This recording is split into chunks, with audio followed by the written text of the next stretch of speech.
Hello and welcome to the Small Business Happy Dance. My name is Rachel and today I'm interviewing Katie Stickley from Did Teach T.I.M.E. Katie was a teacher for 19 years and has set up two businesses linked to the education sector. Hello, Katie. Hi Rachel, nice to be here. Okay, so do you want to tell me a little bit about your business? Like you said, I was a teacher for 19 years and unfortunately I got made redundant in 2019. So luckily I'd set up a business beforehand that helps teachers who want second careers. But I also set up another business as well, the T.I.M.E platform, and that business is about helping teachers within schools, so helping them with their mental health, their well-being, and extra things that they might need to know, like ed tech things. And then that platform's evolved to include parents and students now. So it's really nice. It's quite full on, but yeah, it's good. We've got lots of online courses there that will help the education system. And what I love about it is it includes that part for parents and children, and I think it covers things that are maybe not covered by the curriculum, so there's little courses on there for people to talk about how to help their child with bereavement, like things that not necessarily, am I right, covered by the curriculum? Yeah, absolutely. And I think sometimes as well for parents it can be really tricky to find the right advice from the right people, and schools are notoriously hard to get information out of.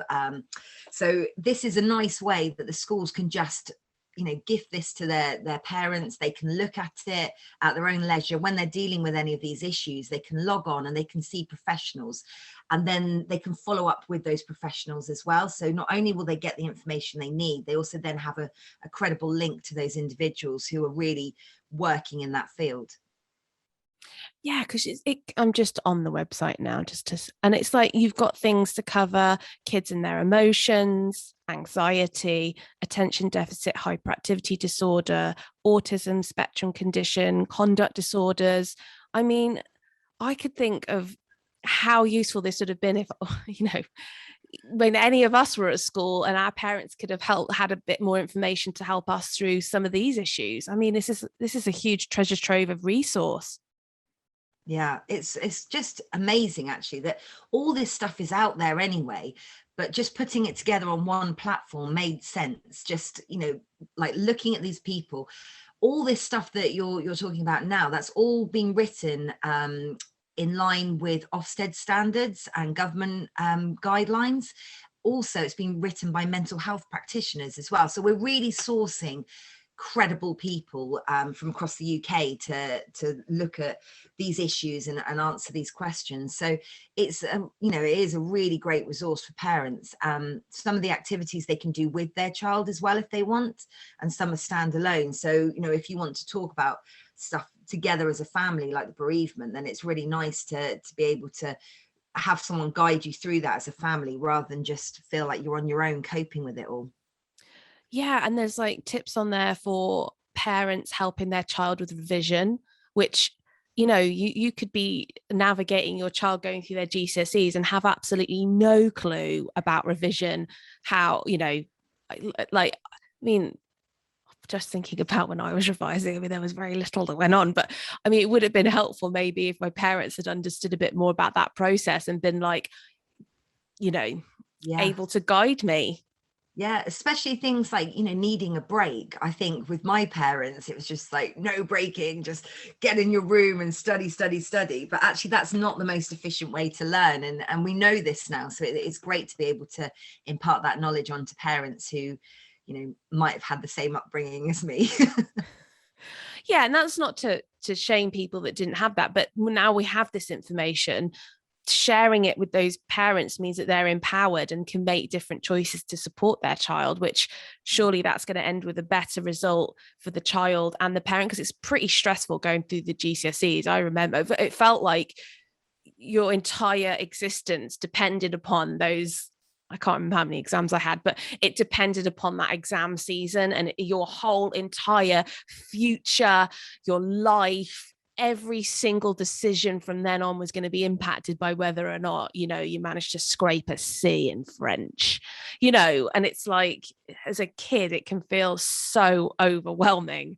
It can, yeah, absolutely. And I think that's the whole point of the Time platform, is that you have teachers, parents and students all working together, which is what they try to do anyway, but it's just really hard to reach parents a lot, because there's so many emails that you, from a school's point of view, that you have to send about, you know, safeguarding, about clubs that are on, about even roadworks and things that are happening, that actually these real conversations that you need to be having with the parents can sometimes get lost. And then this platform can kind of help with that. So it's just there for them to access 24 hours a day when they need it, rather than, you know, on the odd occasion where they have an event on at school, which is then completely oversubscribed. So this is like bite-sized chunks they can have all the time. Brilliant. And do you want to tell me a little bit about what the offer is for teachers? Yeah, so we've split the teachers into 3 different sections, just to give them a little bit more information. So the first section is Time for Me, and that's all about sort of looking after yourself. So looking after your mental health, your emotional well-being, everything to do with that, and also money management as well, because I know a lot of teachers sort of struggle with the juggle of things. If you're trying to buy a house, there's advice for that on there as well. So just things to sort of take the stress out a little bit. Then we've got a Time to Climb section, which is everything from how to survive your NQT year right the way up to retirement.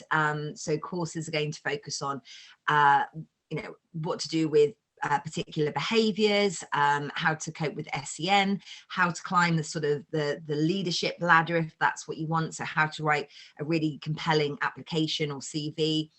So that's all on there. And then the last section is Time to Hustle, which is sort of come a little bit about from Baasit and I. Baasit's the other co-founder, that when we were teaching, we also set up our own businesses and found that that was really useful, just to feed back into the schools and into the lessons that we were doing and the conversations we're having with pupils.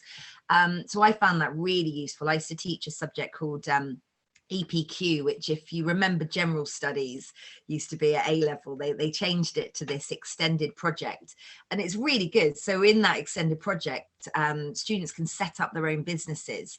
And one girl, she set up a clinic in Sri Lanka, just this virtual clinic. So they do everything but actually physically set it up. So she researched all the websites, she looked into what she wanted to focus on, what were the main issues in the town in Sri Lanka where she was. She did surveys. Her parents were from there, so it was really nice that she could go over there as well. And you know, she actually followed someone who worked in a clinic and did a survey. It was amazing. So these projects are sort of a bit more teaching A-level students how to cope with life. And so having an experience outside the classroom really helps. Also on that, we've got things like EdTech products, because there's so much EdTech out there that can really help teachers. But if you don't know what it is or where to look, then that can also take a lot of time. So we've sort of narrowed it down for them and given them bite-sized chunks so they can digest those sorts of things and bring it back to the classroom and help save them time and energy and help inform their practice. Wow.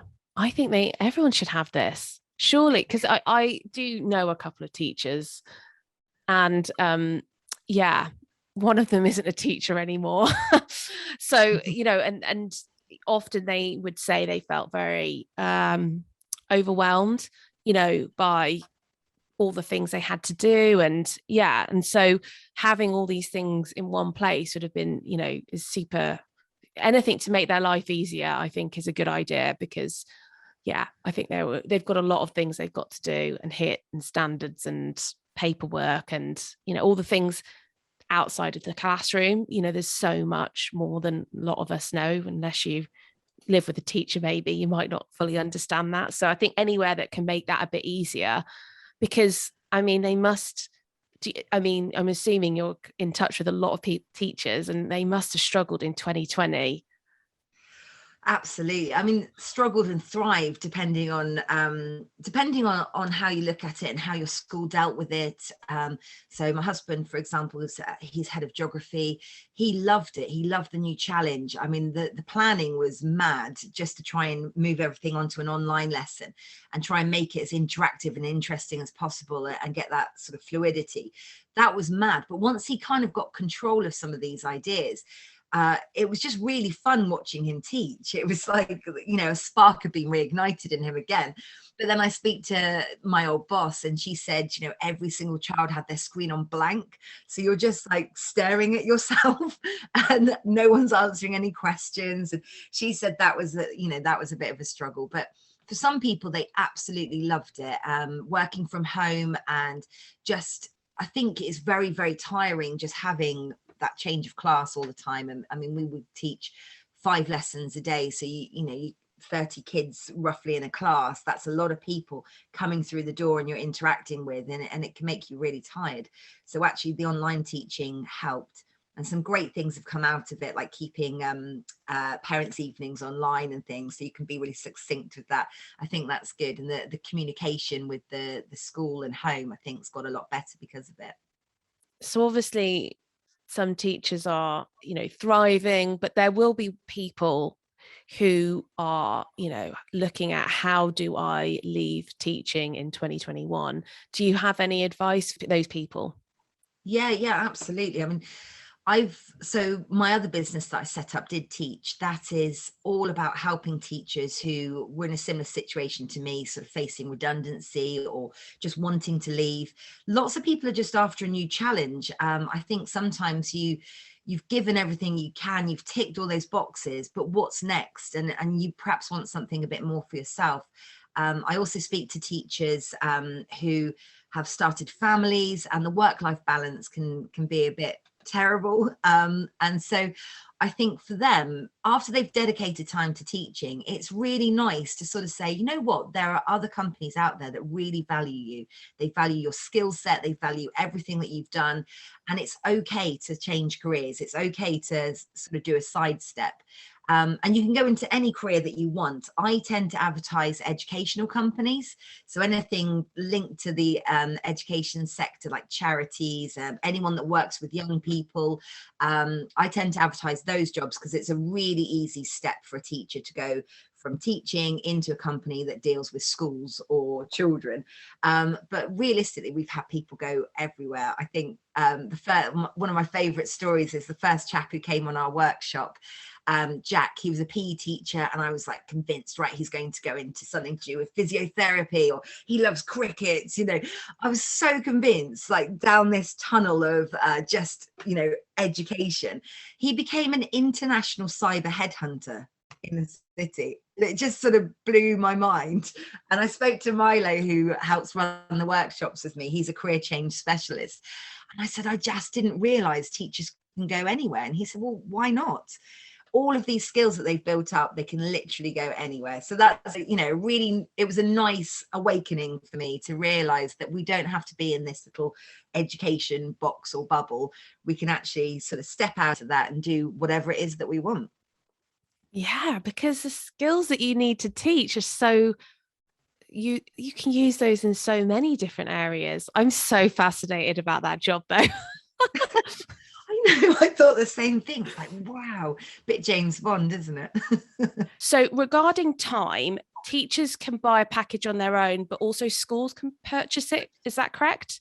Yeah, that's right. So if the school hadn't bought it, we thought we'd put an option for a single sign up.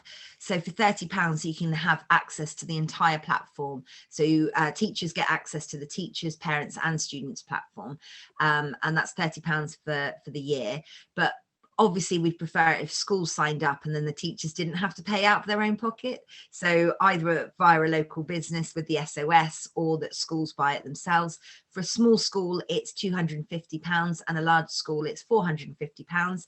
And that's the entire year. So it's actually less than a chocolate Freddo per person to access it for the year. So it's quite good value. Does that have a limit on how many people can access it, or number of parents or anything like that? Yeah, no limit. Wow, that's amazing. Yeah, we really wanted to make it good value. I mean, that was the key, to just sort of cut the costs down as much as we can, and just cover admin fees really. So yeah, we've made it really, really competitive in terms of pricing. So it should be an easy yes for a school to get involved and get access to this.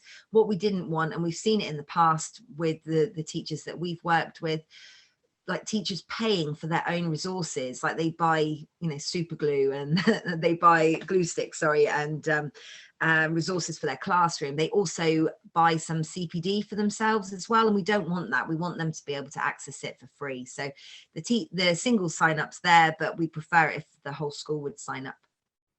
And that includes so if a school purchases it, they get the support for the teachers, support for the parents, and the support for the students.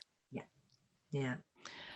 So if I was, hypothetically speaking, if I was a school, how would I get in touch with you? Yeah, so you can visit our website, which is time-training.com, or you can email us at hello@time-training.com. So yeah, 2 ways. And we're also on Twitter, so you can reach out to us there as well. Perfect. And I will put all of the links in the description. So if you want to go and check those out, have a chat with Katie about your needs as a school, she'll be able to sort you out. What's the best piece of advice you've ever received? Oh, now that's a tricky one. I think what's really well, there's a few different advice I was giving when I was setting up the business, but that's probably a little bit more materialistic than I want to share. I think one thing that was really nice is when I met Baasit Siddiqui, who's the co-founder of Time, and I think what's nice about him is he puts his personality into everything, whereas I thought sort of everyone would see me as a bit of a sham. I was a teacher and now I'm trying to run a business. Who are you to run a business? And I felt like a bit sort of, I guess, imposter syndrome a little bit. And meeting Baasit and just seeing how natural he was with everyone and how open he was about his strengths, his weaknesses, who he is as a person, that was really nice. And that kind of has helped me let go a little bit of that. I have to appear to be business-like, I have to appear to be so professional. And it's let me sort of relax a bit more and just enjoy what I'm doing and really sort of enjoy meeting these people and seeing what value they can add to the Time platform, and just being honest with them about what I feel about their product or service as well. So yeah, not advice as such, but basically sort of stealing his identity.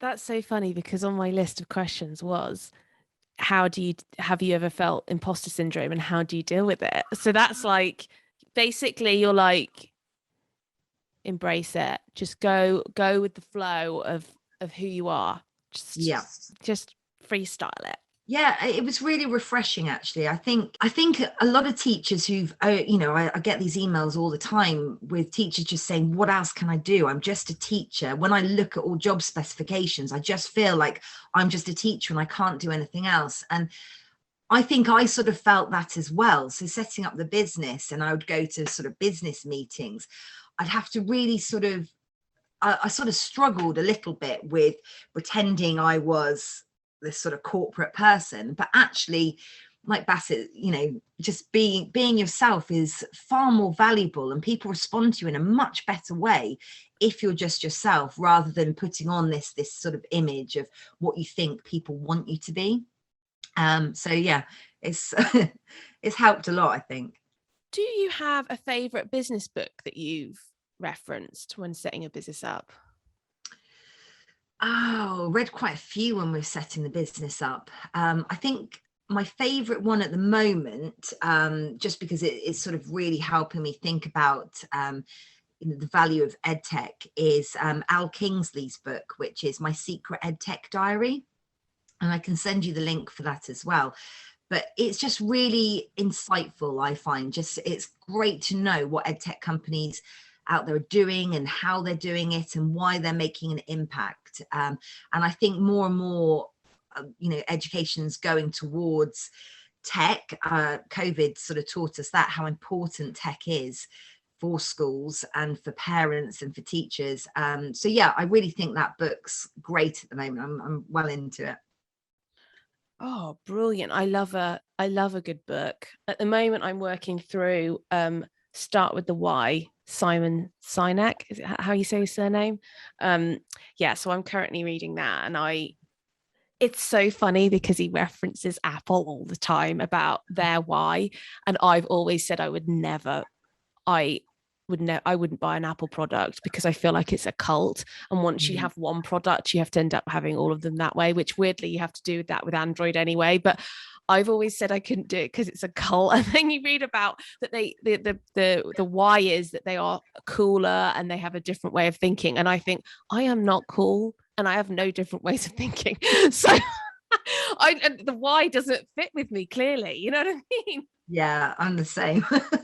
I'm just not cool enough for Apple. I think that's the summary of what I have learned from Simon's book so far. What would be 3 words to sum up your business? Oh, which business? I love that. So extra. Which business? Yeah, I've got so many. 2. Well, choose one and whichever one that you want. I would say we did teach, helping teachers thrive. It could be used for both, actually, in like different ways. So for Time Platform, it help teachers thrive because they have everything at their fingertips and it can be really helpful. And then for Did Teach, if they wanted something else, they want to use their skills elsewhere, that's it, helping them thrive. You are launching a support our schools package, aren't you, through Time at the moment? Do you want to tell me a little bit about that? Yeah, really excited about this, actually. So the idea with it is, because it's a sort of whole school community package that we're selling into schools. It's a subscription model, so the schools will get it for a whole year, and that's access for all of the teachers, the admin staff, the caterers, the cleaners, you name it. It's access for everyone who works in the school, as well as the students and the parents as well. What we're doing with Support Our Schools, so our SOS plan, is to talk to local businesses, and if they would like to gift the Time platform to their local schools, they can buy it, gift it to the schools, but they also get the parent platform for their employees as well. So it's a really nice way of, you see quite often like estate agents supporting the summer fair and things like that. Sometimes it's difficult if you don't have boards or you don't have huge pots of money. This is a really nice way to support the community without spending huge amounts, but making a real difference, and just sort of being part of that school journey as well. So yeah, so it's a really nice one. We're calling them Time Trailblazers, and you get like a little badge to put on your website or in your shop window as well, to sort of say that you're supporting your local school. Oh my God, I love that. And so I'll put the link in the description so you can find out how your business could sponsor a package for a school. And it would help the children, the parents, and the teachers. So if you are invested in education of our young people and care about the teachers and want to support your local community, then your business could do that by supporting this project. Oh my goodness, I love it. Thank you. Thank you, Katie, for taking the time to chat with me today. I have really enjoyed it. I loved hearing about your business and how you're making a difference in the community and supporting our teachers, who are so much more than just teachers. So thank you so much for listening to the Small Business Happy Dance. I will see you next week.